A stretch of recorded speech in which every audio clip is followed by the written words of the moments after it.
Hey, James, welcome back to the channel. So glad you are here. Want to do a short video. This is actually part 4 in the Roy's Report, the interview that Jonathan and Susie Lamb did with them. Part of the reason I want to do this video is because I wanted to correct something that I said in a previous video.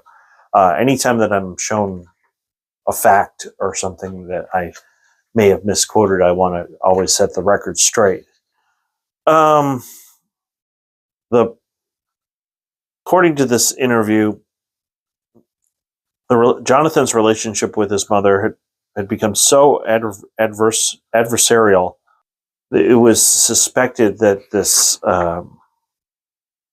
Kelly, Shannon Kelly, head of Daystar Security, had put a tracker on Jonathan's car. And sure enough, a mechanic found a tracker in the car. Let me read this, and I'll put the words up on the screen from the report that the Royce Report did.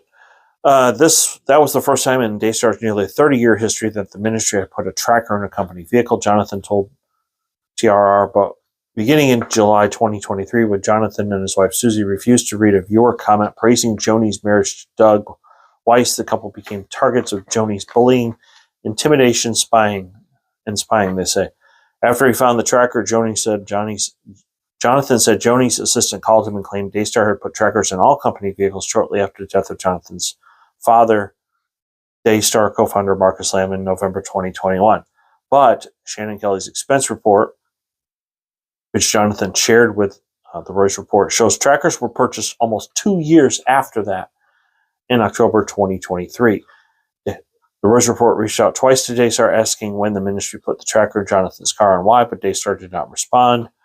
In November 16, 2023, Daystar demanded that Jonathan sign an NDA or be stripped of his role as the Daystar executive and board member. Several months later, Daystar demoted Jonathan and reduced his salary 40%. The ministry also fired both Susie's parents, who were also Daystar employees. Then at 5:38 on September 6, 2024, Jonathan and Susie discovered they were being followed by a private investigator. The couple released video to TRR showing a purple car following the couple as they drove with their children on local streets. This is where I made a mistake. I had said in a previous video that it was a purple Camaro. In fact, it was a purple Dodge Challenger. The car's license plate is registered to a Jameson Bradley Parker. A private investigator, TRR, reached out to Daystar twice, specifically asking the ministry or Joni, or if the ministry or Joni had hired Parker, but Daystar did not respond. Jonathan and Susie said they can't imagine anyone else who might hire an investigator to tail them.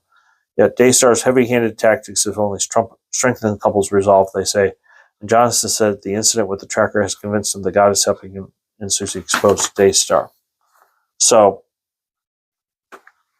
this is just absolutely horrible.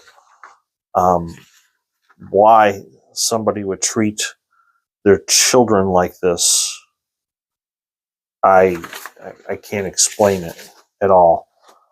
I'm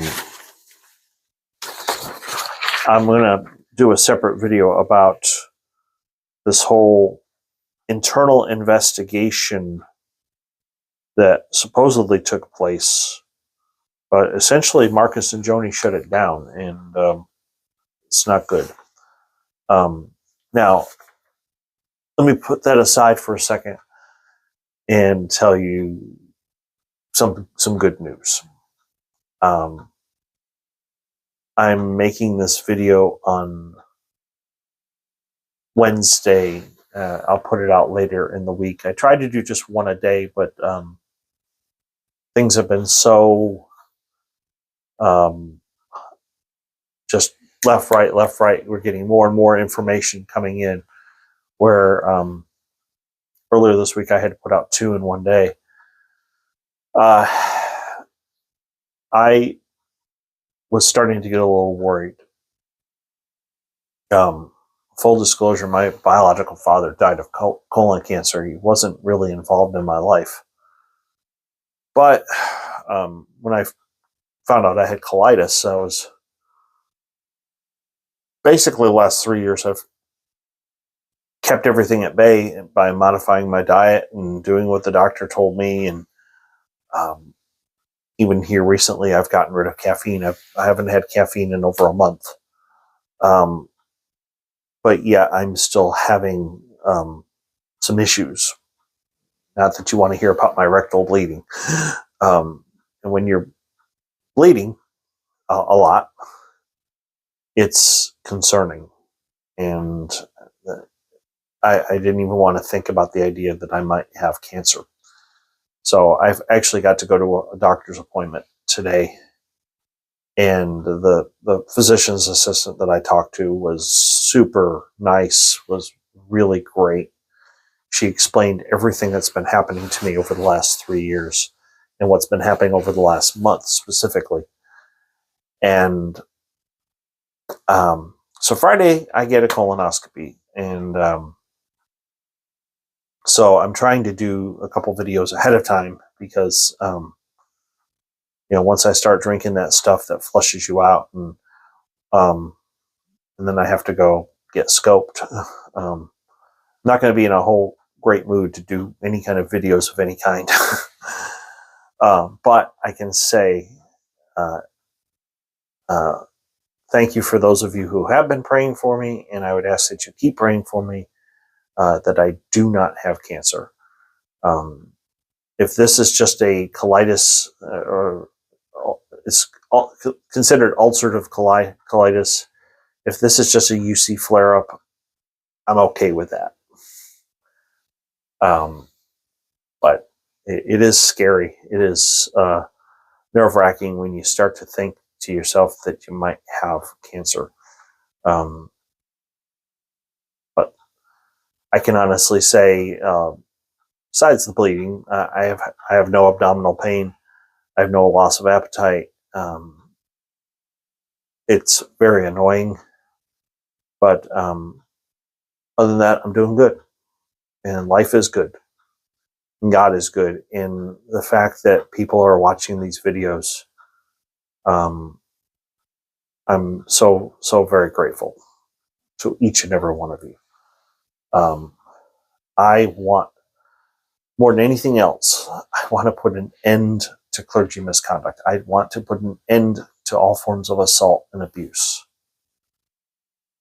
And we've got to get it through to people that covering things up and sweeping it under the rug and let's just pretend like it didn't happen, that's not okay. That if you're in ministry, this very blunt, honest, and simple, keep your clothes on.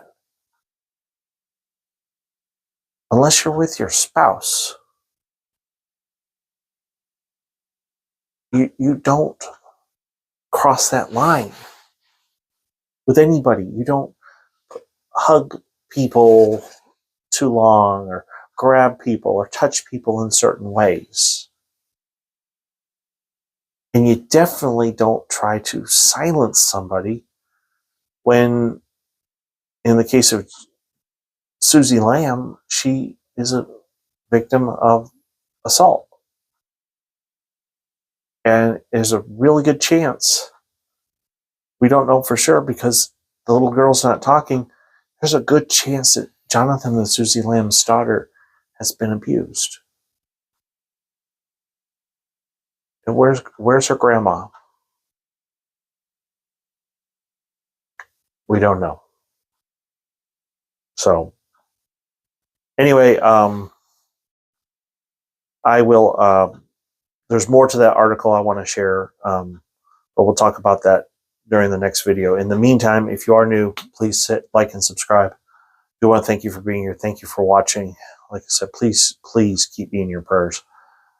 This last month has been very, very trying, but also very satisfying because there's more of you who have subscribed and you're now a part of the community. And all I can say is thank you. I appreciate you. So until next time, I hope you have a great day, and I will see you tomorrow.